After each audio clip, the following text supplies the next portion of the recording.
Yes, my name is John Catania, and I indeed wore many hats at In the Life. I began working with them as a volunteer, and I worked in in stage production because my background was acting and directing in theater.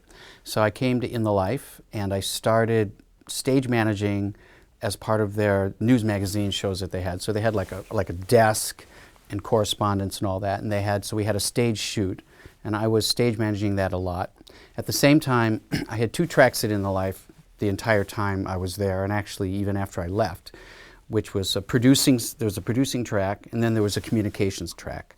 So just when I was starting to stage manage for them and produce stories for them, I also became their communications director. So we all had to wear many hats at In the Life. So over the course of, I guess, the 8 years that I was full-time there, I was a stage manager, a segment producer. I wrote several episodes, and I was a writer. I was also an editor. I edited my own stories. And then I think I was actually the producer of the show for 2 seasons, co-producer with Catherine Linton. And then on the communications side, I was in charge of the national promotion effort to promote the show to all the gay press as well as all the mainstream press. So I was always on 2 tracks at In the Life. And then I left In the Life full-time, I guess around 2000, but I continued to produce stories for them. And then the final role we had with In the Life was they tapped us to be on a committee to find a home for all the vast archive of In the Life, which is all the tapes and also the written materials, and all of that, of course, landed at the UCLA Film and Television Archive. And that was the last thing we did for them. Now what we're doing for them is we have some speaking engagements connected with In the Life. We're here in Los Angeles, which is just a stopover really, because we're on our way to Hong Kong to show some In the Life stories to the audience there. Well, the way I found my way to In the Life was in 1993, I socially met Charles Ignacio, who became my life partner and now my husband. And just met socially, and he had talked about this gay television series he was producing, and I was shocked that there even was one. I was not a person that watched television at all at the time. I didn't own a television. I'd come to New York City to be in theater, to be an actor. But after about 2 years here doing that, I just found out, Bill Clinton was just elected in 1992. It just seemed like there was a lot of energy around LGBT issues, and I just felt there was something I felt like I wanted to do, kind of straight on, play on words there, activism. I didn't really know how to get into that community. I'd come from the Midwest, Wisconsin, so I didn't have any of that context. So I thought, oh, well, this is a creative way possibly to try to make a difference. I was also rather angry because the airwaves were just absolutely full of, I don't think people can, certainly people old enough can remember, but I think for young people, it's hard to imagine the kind of things that were said about gay people and lesbian people on television at the time. It was unbelievable. The initial response to In the Life happened before I actually got there, but of course I read a lot about it. And I believe, and other people that were there can confirm this, but Bob Dole went on to the floor of the Senate and denounced the program before it really even aired. And it was part of the whole attack public television wars that went on for a long time that people forget. Public television was constantly under attack by the conservative right as being a waste of money and it should not exist. So In the Life got swept up into all of that. And so, but it turned out to be great publicity for In the Life, actually. In the Life only began airing on 12 public television stations.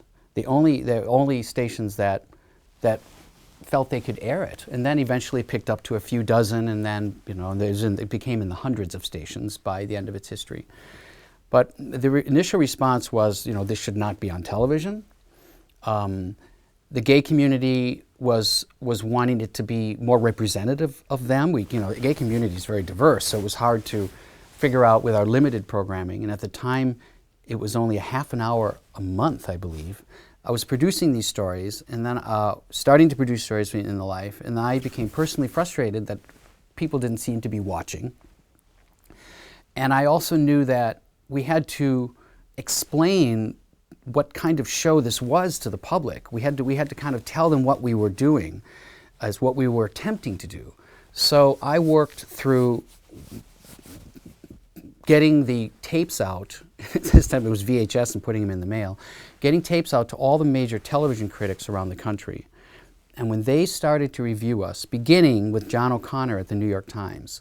John O'Connor at the New York Times was a very important television writer for In the Life, because he saw that this kind of programming was important, and he started to review us. He eventually wrote 7 New York Times articles about In the Life, which is a lot, 7 New York Times pieces.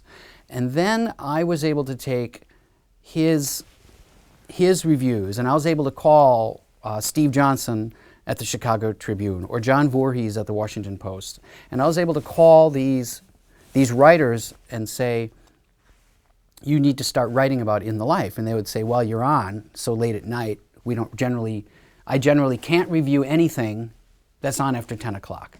That's our editorial policy. And I would say, well, we can't be on before 10 o'clock. Yet there's nothing like us on television. You really should do this. And they did. They came around. And they would say, well, yeah, I saw O'Connor wrote about you in the New York Times, so I guess let me take a look.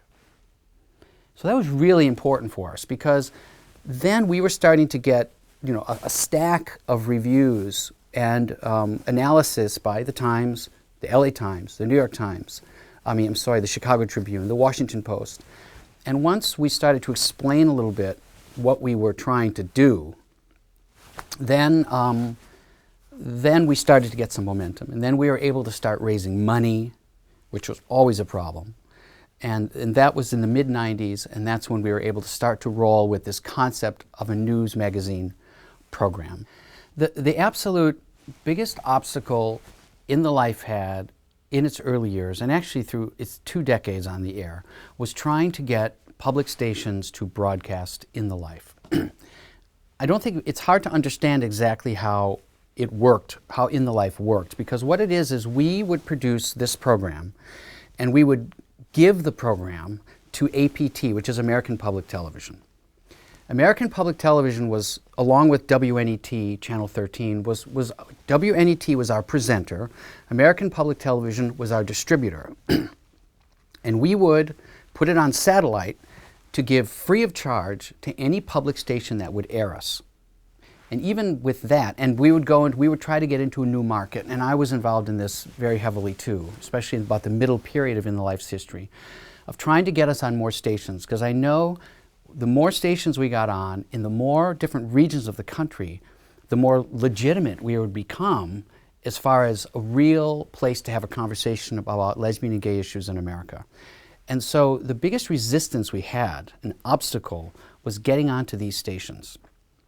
Now, it wasn't that they were hostile to us, they were just afraid. These were generally family men and women who were wanting to preserve their jobs, and they would know that this gay TV show that we have to realize was being written about now in the New York Times and the LA Times and all these major newspapers. All these public stations people knew about us. And I remember I would call these stations sometime, and the program director would be, I've been expecting your call. I said, I'm not too sure what to do with you. I don't know what to do with you. And we're talking in rural Kansas, where Fred Phelps' home was. We're talking, and that was the biggest obstacle, because we had to, come up with a program that was well-reviewed and legitimately quality enough to be on public television, that was balanced, that was as unbiased as possible, and then get them to air us. One of the most important, I remember Blue Ridge Public Television, I can't remember the gentleman's name, but he was very, very frightened to put In the Life on. And I kind of tried to massage that relationship over a series of months, and finally it got him to air us. And I remember talking the night before, he said, John, I haven't slept, I'm up at night in cold sweat.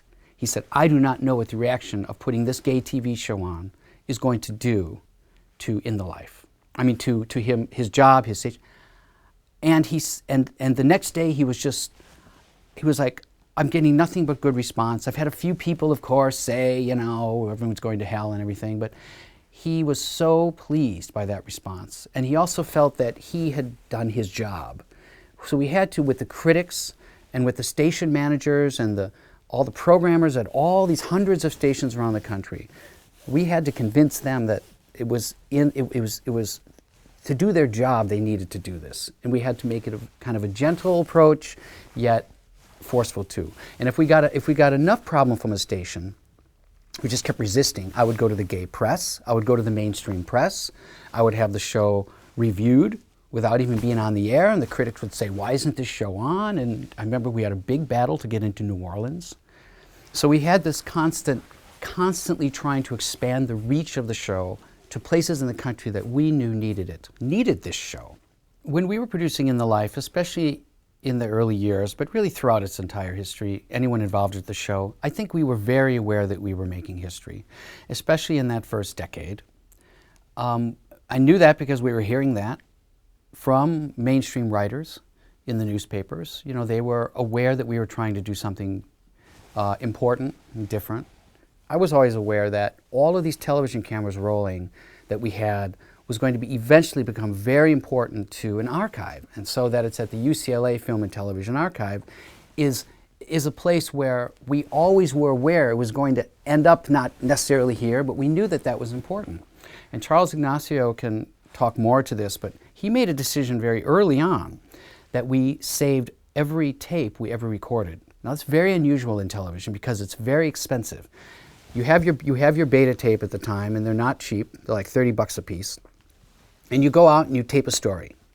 And you record that entire story. You might do maybe 5 or 10 hours of interviews. And then you might take those tapes, and every other television series, basically on a budget, is going to reuse that tape 2 or 3 times until you're not confident in it anymore, and then you'll toss it or whatever. We saved every tape we ever shot. And because we knew how important that was going to be eventually for, I shouldn't say I knew because I wasn't there when that decision was made, but when I came in, I certainly understood, and we had walls full of tapes. We were reminded every day that we knew this was a historic project. We knew there was never one like it before, and we knew there would likely never be one again. What I enjoyed most about working at In the Life is very simple. I enjoyed going out and interviewing these people and hearing their stories.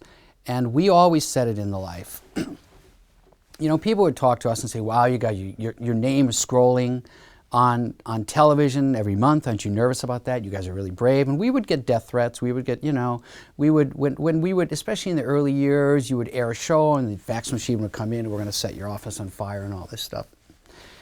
But we were, that was nothing. I mean, the brave people were the people that were going on camera, and everyone that went in our stories had to be out. That was a condition. I mean, if we were going to tell their story, obviously, these people were going on in the mid and early 90s and continuing on, telling very, very personal stories. And that is why we made a decision very early on in our producing that we were not going to sensationalize their stories. You know, we were just going to tell it as directly as possible. That was a privilege to be able to go out and get their stories, and they were willing to go on television with all of that, with all the blowback they could get from that, and some did get from that, from going on our program. That to me was the most rewarding thing. One of the great privileges for me was to be able to do stories on all these great Broadway shows. My first story ever for In the Life was about Angels in America. I got to interview Tony Kushner. I mean, total hero of mine. My very first story was Angels in America. Then I went on to do Love, Valor, Compassion, where I interviewed Terrence McNally and Joe Mantello and Nathan Lane and Steven Spinella and all the amazing talent that was in that show. I did the In the Life story on Rent. So I got to interview all of that original cast of Rent. Another story that meant a lot to me, actually, and that is playing into this very trip that I'm on now, is I produced a story in 1998, as far as we know, the first American television story on the gay movement in Hong Kong and among Chinese, you know, in China. So I did a story about the gay movement in Hong Kong and China in 1998. And now we have been invited to show that story in Hong Kong this next week in 2014, October 2014.